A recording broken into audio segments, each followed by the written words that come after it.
All right, guys, new intro here for the Bear Pack. We already crushed the 7K subscriber goal, so we are going to update that board here for you guys. Look at Joe Burrow, looking at all these nice, tasty giveaways. We have the 8K sub jersey giveaway. We have the 9K sub sports memorabilia giveaway, 10K subs, the big one, $1,000 giveaway, and the 12K subs. We're going to send a couple people to a game of their choice. Guys, we are very excited for the football season, but no more talking. Let's get right into this video, Trey. All right, guys, let's get some MLB picks and props for Tuesday, September 19th slate of games. Take a look at that leaderboard, Trey. Starts off. At the moment, 0 for 0, but it's going to be looking like 0-1 because I gave out the Brewers -0.5 on the first 5-run line versus the St. Louis Cardinals. And Adam Wainwright, it was Adam Wainwright Day, but he did not show up for it because he actually pitched really well because it's 3, 4, and 2/3 innings at the moment and 0 runs scored with only 2 hits allowed. It's kind of weird to see because Freddie Peralta, he did his job. The Brewers bats did not. It is a crazy world we live in when Adam Wainwright has a no-run game through 5 innings, Trey. That's a bad beat there. I'm sorry for you. Seth, what was your play? Yeah, I think the biggest thing there was Christian Yelich, who has one of the best batting averages against Adam Wainwright, sat this game out, so that probably did not help at all. But when we were filming, the Mariners and Athletics game currently hadn't started. I took Mariners -1.5 and Brian Wu under 2.5 runs. Super confident about this one against the Oakland Athletics. Yeah, and then my game has not started as well. I have the San Diego Padres on the run line, -1.5, and the over 8 run score between the Padres and the Rockies. Walk on the mound for the Padres. They should win this game pretty easily, so I'm looking for a 2-0 night there. But let's take a look at our plays for tomorrow. Trey, start us off.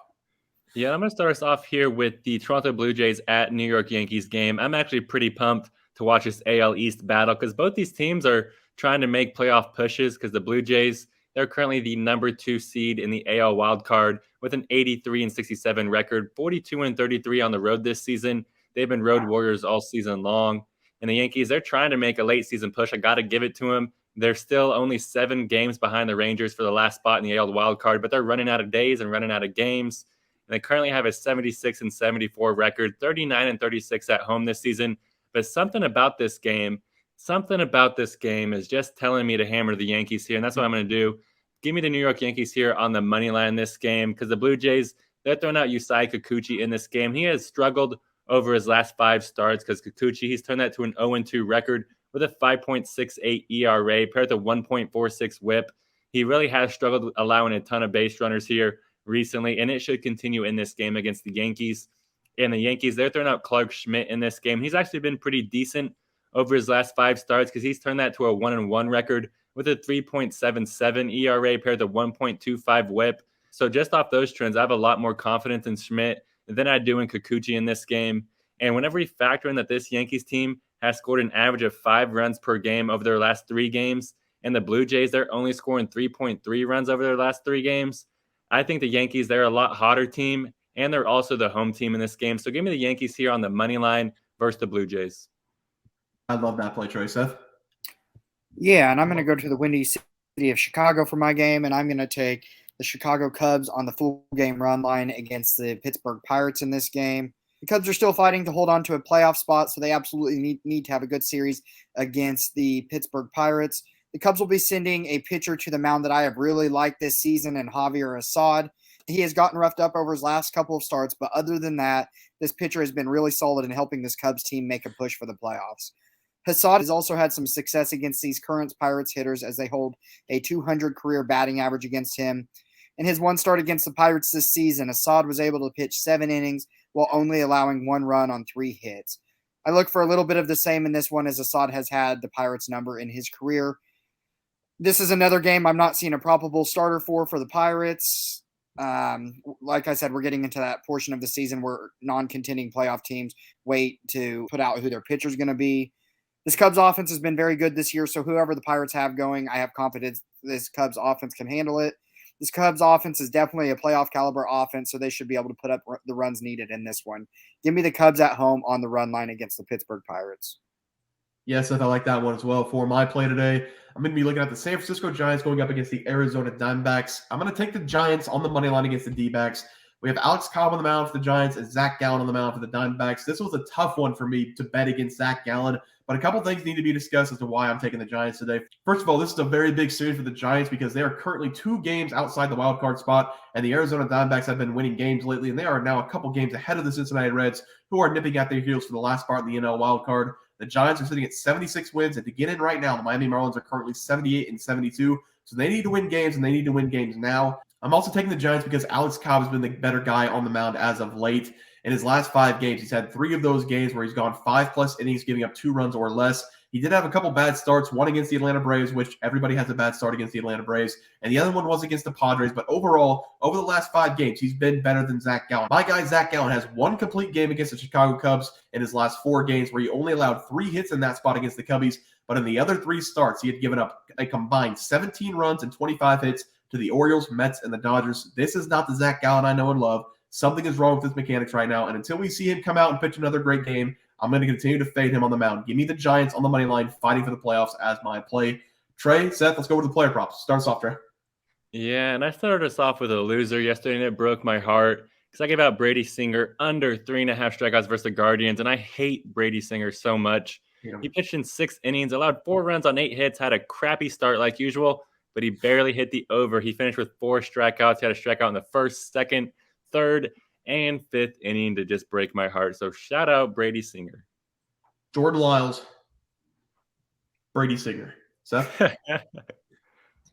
Yeah, I have Brian Wu under 2.5 runs against the very bad Oakland Athletics offense. That game had not started yet when we were filming, so I still look forward to that one to hit. Yeah, and I have Gavin Sheets over 1.5 bases against the Washington Nationals. He got a single in his second at-bat. Currently in the top of the 7th. Looks like he's going to have one more shot at it to get another base hit. So holding out hope for him to get on base one more time. But hopefully we go 2-1 on the day. Let's take a look at our plays for tomorrow. Trey, start us off. And I'm going to go with Taj Bradley here, over 5.5 strikeouts here versus the Angels. If it comes out at 6, 6.5, I still love it. I've really enjoyed watching Bradley pitch this season during his rookie year, and he should take a huge step forward over the offseason, and I'm excited to watch it because he is a high-volume strikeout pitcher, but he allows a ton of runs in the process. That's why I call him Spencer Strider Light. He strikes out a ton of batters, but at the end of this game, he's probably going to have 7 strikeouts and allowing 5 runs, but that's just the name of the game with Taj Bradley. But he averages 6.2 strikeouts per game, but only averages going 4 2/3 innings. So we just need him to pitch around 5 innings for this prop to cash. And the reason why it's going to cash pretty easily here is because of his matchup here versus the Angels, because Los Angeles, they love the strikeout. Over their last 3 games, they've struck out an average of 14 times per game. It's been no bueno ever since Trout, Ohtani, and all the other studs have left their lineup. And they're just full of rookies and young players now. And these opposing pitchers are just lighting up the box. And they're just striking out every time, it seems. So give me my favorite pitcher here. Give me my favorite prop. Give me Taj Bradley over 5.5 strikeouts versus the Angels. I love it, Trey. Seth? Yeah, and for the 2nd day in a row, I'll be taking a Mariners pitcher under runs against the Athletics. There's nothing good about this Athletics offense, which ranks last in the MLB. Luis Castillo is one of those pitchers who does kind of scare me due to the fact that he will look like a Cy Young caliber pitcher for 2 starts and forget how to pitch before getting back on track. But in this game, I have all the confidence in him due to this matchup. He has allowed 2 or fewer runs in 4 out of his last 5 starts, so I do like the trends for this one. In his last start against the Athletics, he went 6 scoreless, and I expect a little bit of the same in this game. Give me the under for Luis Castillo in this one, pitching for a Mariners team that is fighting for a playoff spot. Yeah, I like that one as well for my prop. I'm going to be looking at Rafael Devers to go over 1.5 bases against the Texas Rangers. I really like this play tomorrow, even though Rafael Devers will be going up against Nathan Eovaldi. We have only seen Nathan Eovaldi pitched in 3 games since coming back from his injury right after the All-Star break. In those 3 games, he's gone 1 1/3 inning, 2 1/3 inning, and 3 1/3 inning, increasing his innings by 1 per game. To put his injury into perspective, he's only pitched in 13 innings since the All-Star break, so it is taking him a lot of time to get back in the swing of things. In his last 3 games, he has pitched a total of 7 innings, and he's given up 6 runs and 3 home runs. I'm just going to take one of the best hitters for the Boston Red Sox and one of the best hitters in baseball, Rafael Devers, against the guy who is trying to find his way back to his normal self in Nathan Eovaldi. He has shown to struggle in his last 3 games, and I think he's going to struggle again today against the Red Sox. So give me Rafael Devers over 1.5 bases as my play. Guys, it's going to do it for MLB player props and game picks for Tuesday, September 19th slate of games. If you guys enjoyed the content, please sure to drop a like in this video and subscribe to the channel below. We'll see you guys next video, and thanks for watching. Just want to let everyone know that while we do give out free picks, plays, and predictions on our YouTube channel, we also have a website for you to check out. On our website, bearsprofitplays.com, You can subscribe to the website absolutely free with an email and gain access to our written articles about upcoming sporting events. If you're really looking to make some cash, we have an option to become a member of our website. If you become a member, you will gain access to our Locks of the Week, which are written articles that go in depth as to why we are picking that particular outcome. As of now, our member plays have been red hot, hitting over 60% of our plays. If you don't want to become a member, it's no sweat. We are here to try and make you guys some money. That's our main goal. So come on over to bearsprofitplays.com and subscribe for free. Check us out, follow our free picks, and see for yourself that our member plays are a great investment for you. Thanks for watching.